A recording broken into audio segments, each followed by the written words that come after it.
सभागार में और ब्राह्मण कल्याण परिषद के केंद्र के नीचे आज एक बार फिर इस काव्य संध्या को एक ऐसी रात बनाने के लिए, यादगार रात बनाने के लिए, क्योंकि आज हम कितने भाग्यशाली हैं जिन स्वतंत्रता सेनानी ने पूरे देश में नहीं, देश के बाहर भी एक अपनी छाप छोड़ी, हम छाप छोड़ी। और ऐसे क्रांतिकारी के पौत्र हमारे कोटा की चपल मां चरमनेवती की पावन धरा पर आप पधारे हैं। ऐसे अमित जी आजाद का मैं हार्दिक के गहनता से हार्दिक अभिनंदन करता हूँ, हार्दिक स्वागत करता हूँ कि वही की वही ज्वाला और वही की वही ऊर्जा के साथ उनके ये पौत्र आए हैं और वही संकल्प लेकर के एक बार फिर राष्ट्र को जगाने का जिसने संकल्प लिया है, ऐसे क्रांतिकारी आदरणीय भाई अमित जी आजाद को मैं आमंत्रित करता हूँ। शुरुआत में मैं जरूर कहूंगा कि तालियां बजा दो, बाद में मैं पूरा विश्वास दिलाता हूँ कि हमारे पास इतनी मजबूत टीम है जो आपको तालियां बजाने के लिए मजबूर कर देगी।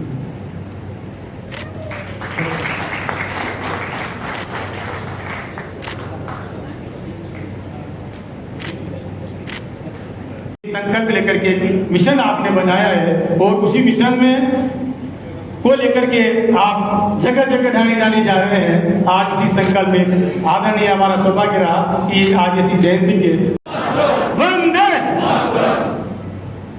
बहुत बहुत अभिनंदन है। उसमें आप गीत कहे होंगे, ऐसे गीतकार आदरणीय विश्वनाथ 5 नंबर का एक प्रश्न था, उसमें यह था कि जो सौदावली अभी आपकी प्रकाशित हो चुकी है, मैं आपको मन से आमंत्रित करता हूं। मैं एक दृष्टि बताना चाहूंगा।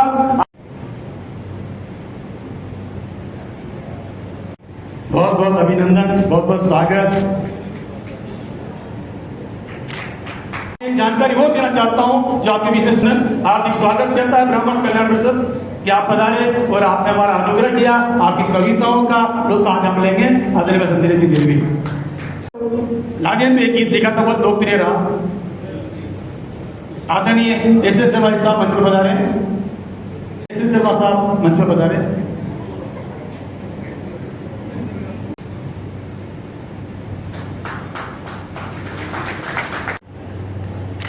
तालियां बजाते रहे तो अच्छा लगेगा और थोड़ी तालियां बजती रहेगी तो थोड़ी सी ऊर्जा आती रहेगी।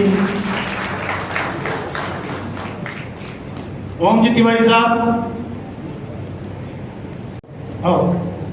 शुभम लीजिए जोरदार है। और लीजिए धर्म पत्नी प्रजाति गौतम कैसे मंचों पर आ जाए। अब आइए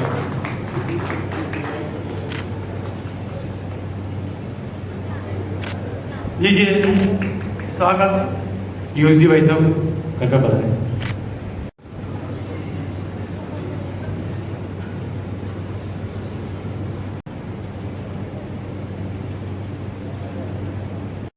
तो अपनी उपस्थिति को दर्ज कराएं।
तीन घंटे बाद ही बता पाओगे कि मेरी क्या अपेक्षा थी और मेरे उस पर उतर पाया हूँ या नहीं।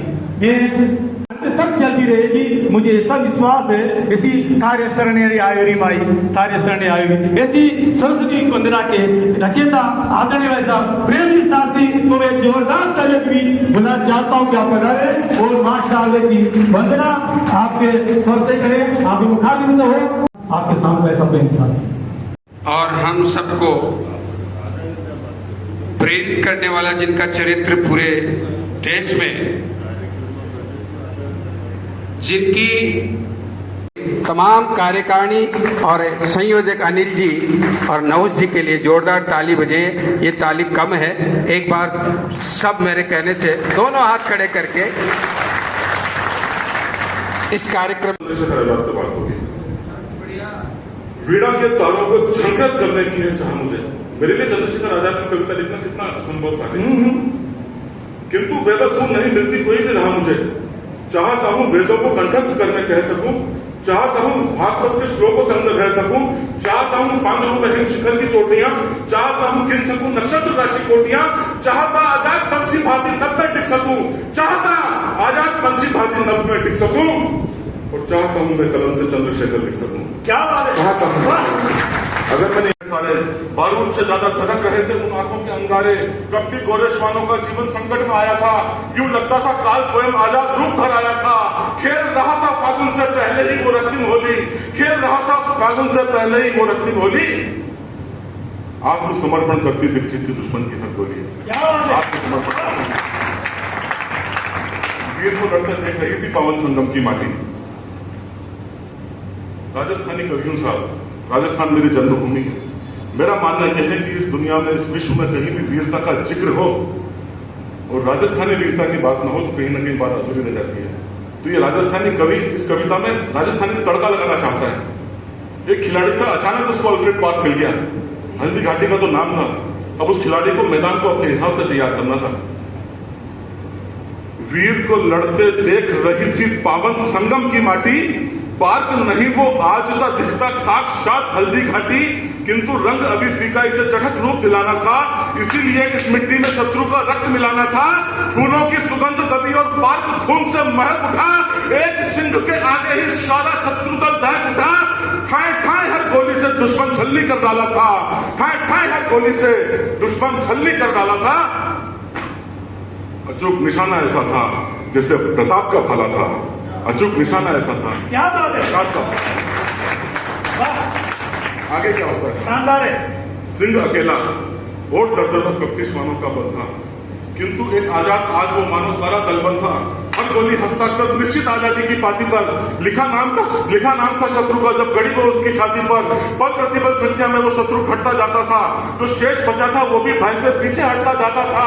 कुरुक्षेत्र में अभिमन्यु का दृश्य समय दोहराएगा, कुरुक्षेत्र में अभिमन्यु का दृश्य समय दोहराएगा। आजादी का ध्वज लगता था यही आज लहराएगा। आजादी का ध्वज लगता था यही आज लहराएगा। आजादी का ध्वज लगता था यही आज लहराएगा। किंतु पोटली तभी अचानक उसने ध्यान टटोली थी, तब उसने महसूस किया मैं बची आखिरी बोली थी। अब कविता अपने दूसरे पड़ाव पर आ रही। वंदे वंदे। कोटा शहर की इस ओजस्विता को नमन करता हूं, अनिल भैया को नमन करता हूं। अब कविता अपने अंतिम पड़ाव पर है। शान से सदा यही अरमान, इसके खातिर तो सभी हैं खुशियां कुर्बान रे बंदे, हैं खुशियां कुर्बान। शान वीर की शूरता खातिर वो मर जाए, शीश कटे धड़ लड़े अमर नाम कर जाए रे बंदे, अमर नाम कर जाए। वो एक ही बात है, चंद्रशेखर जी ने अपने आप को गोली मारी, वो भी एक शहीद में अपने आप को उन्होंने गिरफ्तारी नहीं होने दिया। एक बार की बात है कि जब वो असहयोग आंदोलन में गांधी जी के साथ थे और उन्हें गिरफ्तार किया गया, मजिस्ट्रेट के सामने पेश किया गया और मजिस्ट्रेट ने पूछा कि आपका नाम, आपके पिता का नाम और आपका घर का पता क्या है। तो चंद्रशेखर जी ने कहा कि मेरे पिता का नाम स्वतंत्र है, मेरा नाम आजाद है और घर का पता जेल है। उस पर मैंने 4 लाइनें लिखने की कोशिश की है। नाम है आजाद में आजाद रहूंगा, नाम है आजाद में आजाद रहूंगा। हमारे बीच में एक खुशी की बात है कि अमित जी जो उनके पोतरे विराजमान है, आपको समर्पित है ये कविता। नाम है आजाद में आजाद रहूंगा, अन्याय से प्यारा, भारत देश है मेरा मुझे जान से प्यारा। देश जिंदाबाद है, जिंदाबाद कहूँगा, नाम है आजाद में आजाद रहूँगा। माँ का वीर सपूत था वो, भारत माँ का वीर सपूत था वो, सीने पर खाई जिसने गोलियां। भारत माँ का वीर सपूत था वो, सीने पर जिसने खाई गोलियां। कसूर उसका महज इतना था, कसूर उसका महज इतना था, जनता के हक की लगाई उसने बोलियां, जनता के हक की लगाई उसने बोलियां।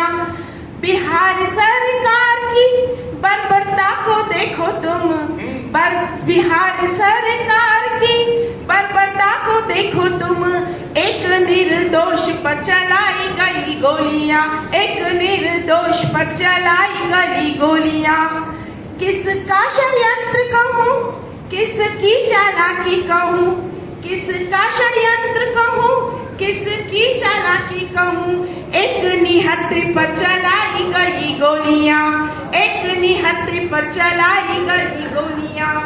बुझा घर का बच्चे अनाथ हुए, चिराग बुझा घर का बच्चे अनाथ हुए, एक सुहागन की तोड़ी गई चूड़ियां। या यूं कहो कि मंचे गुरु दादा प्रेम जी शास्त्री विराजमान है बेशक मेरी माता है। तालियों की रिदम मिलेगी तो आनंद आ जाए। हाँ बिल्कुल मिलेगी। आदरणीय भाई साहब प्रणाम करते। जिसने मुझको जन्म दिया है बेशक मेरी माता है, जिसने मुझको जन्म दिया है बेशक मेरी माता है। रोम रोम पर कर्ज उसी का लहू दूध का नाता है, रोम रोम पर कर्ज उसी का लहू दूध का नाता है। लेकिन मुझको तो हर पल उस माँ का दर्द रुलाता है, लेकिन मुझको तो हर पल उस माँ का दर्द रुलाता है। एक नहीं दो चार नहीं जो 1.25 अरब की माता है, एक नहीं दो चार नहीं जो 1.25 अरब की माता है, एक नहीं दो चार नहीं जो 1.25 अरब की माता है, एक नहीं दो चार नहीं जो 1.25 अरब की माता है। हमारे सैनिक उन शहीदों ने सच्चे इतिहास के पन्नों को उठाकर देखना साहब, कहीं ना कहीं जो बलिदान हुए होंगे या तो किसी किसान के या किसी मध्यम वर्ग के किसी मजदूर के बेटे होंगे। आज भी जो क्रांतियां करते हैं वही होंगे। ये केवल राजनीति करने वाले लोग हैं, उनकी मैं बात नहीं कर रहा हूं, मैं उनकी कर रहा हूं जो देश के लिए लड़ता होगा या लड़े होंगे। क्या बात है। कोई भी शिक्षा ले हो, मासूमी बचपन नफरत की भेंट चढ़ाया जाता हो, मासूमी बचपन हो जहां चकीरे भरे पड़े हो विस्फोटों से, जहां चकीरे भरे पड़े हो विस्फोटों से, और जिंदानी चलती जिंदगी आतंकों के नोटों से, और जिंदानी चलती जिंदगी आतंकों के नोटों से। कि भाभी गरियालों गीलो मत कर, भाभी गरियालों गीलो मत कर, भाभी गरियालों गीलो मत कर, सारा ही सपना रपट जारी। आज तो आओ यार मार साजन बार बार इचकी यारी, आज तो कहीं कहीं सपनों से। आप सभी का सर्वप्रथम तो मैं बहुत बहुत आभार व्यक्त करता हूं। दूसरा, आज हमारे देश के अजेय क्रांतिकारी, भारत के महान सपूत, हुतात्मा अमर शहीद चंद्रशेखर आजाद जी का जन्म दिवस है, जन्म जयंती समारोह है। इस अवसर पर मैं उनके परिवार से, अमित आजाद लखनऊ से आप सबके बीच में आया हूं। एक बार सर्वप्रथम तो मेरा प्रणाम स्वीकार करें।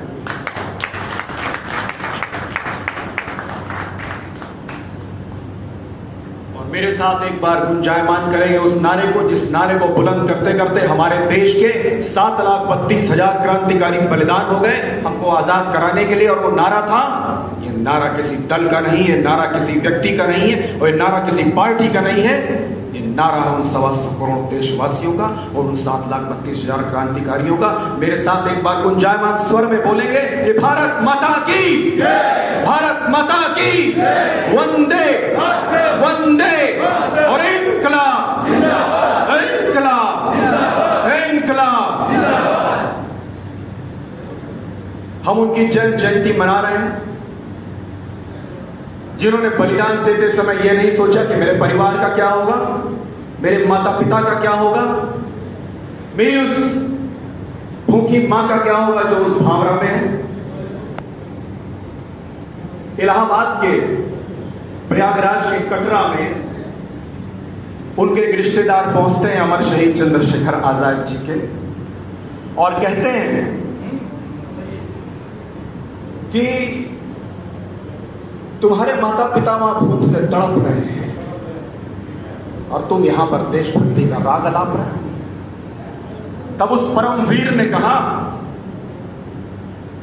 कि वैसे तो हमारी मां और बाप का दर्जा बहुत बड़ा होता है, लेकिन उन्होंने कहा मेरे देश से बड़ी मेरी मां और मेरे पिता भी नहीं है। उन्होंने अपना कॉल्ट का वो पिस्टल निकाला जिसको बमतुल बुखारा कहते थे और 2 बार कॉल्ट पे खींचा, उसमें से 2 गोली निकल करके गिरी। उन्होंने कहा द्विवेदी जी ये गोलियां उठा लीजिए, ये 2 गोली सिर्फ मैं दे सकता हूं अपने माता पिता को। और ये थे वो महान चंद्रशेखर आजाद। हम ऐसे ही नहीं आज उनके लिए सभाएं लगाते हैं, कभी सम्मेलन आयोजित करते हैं, ये उन्हीं के लिए तो कभी सम्मेलन है। आज 1921 में 14 वर्ष की आयु में जब एक बालक एक महान संत के कारण अहिंसावाद के रास्ते पर चलने का जिसने बीड़ा उठाया था, चंद्रशेखर आजाद जी ने कहते थे महात्मा गांधी जी की जय और भारत माता की जय साथ बोलते थे। लेकिन इस बालक के इरादे बदले कहां से, जब उसी बनारस के काशी के सामने जब एक धरना चल रहा था तो इसमें सबसे आगे चंद्रशेखर आजाद जी बैठे हुए थे। जब पुलिस ने सबको खदेड़ना शुरू किया तब चंद्रशेखर आजाद जी को खदेड़ा गया, लेकिन ये वो चंद्रशेखर आजाद वो नहीं था जो खदेड़ जाए पीछे। 14 वर्ष की उम्र में उन्होंने पत्थर उठाया, सिपाही की खोपड़ी पे दे मारा और सिपाही खदेड़ कर घसीट करके उनको ले गया उस 1858 की जेल में, जो आज भी बनारस में बनी हुई है। चूंकि बच्चे थे उनको जेल हो नहीं सकती तो बाहर ही एक मुकदमा चलाया गया, जहां पर आज कभी आप लोग बनारस जाएं तो उस जेल को जरूर देखें। वो जेल अब वो दीवार अंदर हो गई है, पहले वो बाहर होती थी, उस जगह पर दीवार उठा दी गई है। जहां पर उनको बांध दिया गया तब उस मजिस्ट्रेट ने कहा, इसमें एक कहानी और है कि चंद्रशेखर तिवारी चंद्रशेखर आजाद कब बने, तो यही वो किस्सा है जहां पर वो आजाद बने। मजिस्ट्रेट ने कहा तुम्हारे पिता का क्या नाम, उन्होंने कहा मेरे पिता का नाम स्वतंत्र है। उन्होंने कहा तुम्हारी माता का क्या नाम, उन्होंने कहा मेरी मां का नाम आजादी है। तो उसने कहा रहते कहां हूं ये भी बता दो, उन्होंने कहा मैं जेल खाने में रहता हूं। तो उन्होंने कहा तू अपना भी नाम बता देता, उन्होंने कहा कि मेरा नाम आजाद है। और वो आजाद आजाद आजाद आज भी आजाद है, माता की जय। और जिसने ये कहा, ये प्रण लिया कि इंग्लैंड के जिस दिन उनको बमतुल बुखारा मिला, आगरा शहर में लूरी दरवाजा है जहां पर उन्हें पहला चेकोस्लोवाकिया का रिवॉल्वर मिला। उसके उसी दिन उन्होंने कहा कि ये बमतुल बुखारा आज से मेरे पास आ गया है और अब जब तक ये मेरे पास है इसको छूने वाला कोई माइकल पैदा नहीं हुआ है। 15 साल के बच्चे होकर ऐसा काम करते हो। आजाद जी ने कहा जज साहब जरा ध्यान से देखिए, 15 साल का बच्चा नहीं हूं, 15 साल का जवान हूं। अपनी मां के लिए नहीं कही ये बात, उन्होंने भारत माता के लिए कही। उनका अभी तक मान जिंदा है, जो हिम्मत से लड़े उनका अभी तक मान जिंदा है। जो मरने से नहीं डरता वही इंसान जिंदा है। जो अपने देश की खातिर लुटा देते हैं प्राणों को, उन्हीं वीरों के बलिदानों से हिंदुस्तान जिंदा है। और कुछ लोग कहते हैं कि भारत में ये खराबी है, ये खराबी है, ये खराबी है। मैं सच कहता हूं, मैं ईश्वर से प्रार्थना करता हूं, और वो भी ईश्वर से प्रार्थना करें अगर वो किसी इष्ट देव को मानते हैं। जिन लोगों को लगता है कि भारत में कमी है, भारत ठीक देश नहीं है, अगली बार उनका जन्म पाकिस्तान में होना चाहिए, उनका जन्म हूती में होना चाहिए, उनका जन्म सीरिया में होना चाहिए, उनका जन्म काहिरा में होना चाहिए, और ईरान इराक में होना चाहिए। मेरे भाई बैठे हैं अनूप ठाकुर जी। अनूप ठाकुर जी, एक बात कहता हूं, कोई किसी पार्टी का हो, लेकिन जब बात देश की आती है तो हम सब एक हैं। आपने सुना होगा अभी जंतर मंतर, मैं देख रहा हूं जंतर मंतर में जो चीन और टर्की वाली भाषा बोल रहा है, जो अपने गंदे डीएनए की परतें खोल रहा है, वो पाकिस्तान के सारे हमदर्दों को हमने झाड़ दिया, पाकिस्तान के सारे हमदर्दों को हमने झाड़ दिया, सिंधु जल समझौता हमने एक पल में ही फाड़ दिया। तो आनंद आ जाए तो ताली बजाना। जी आजकल जमाना कैसा हो गया, आज के जमाने में मजा लेना बस, और एक गीत सुना कर ज्यादा समय नहीं होगा, 11 साढ़े 11 12 बजे आनंद लेना। आजकल रुपेश भाई, आजकल जमाना कैसा है, इसलिए कह रहा हूं कि आजकल हर तरफ सपेरे बीन बजाए बैठे हैं। आजकल सब तरफ सपेरे बीन बजाए बैठे हैं, पर सांप भी ऐसे हैं कि दूरबीन लगाए बैठे हैं।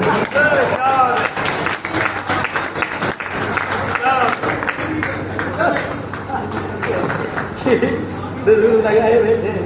तो भाई साहब, आज के जमाने में तो सब हमको भुगतना ही पड़ेगा, समय के साथ समय का मामला है। आइए तो उनका वो देता हूँ कि हंसना और हंसाना यारो कभी कुछ से सकता है। और हंसाना।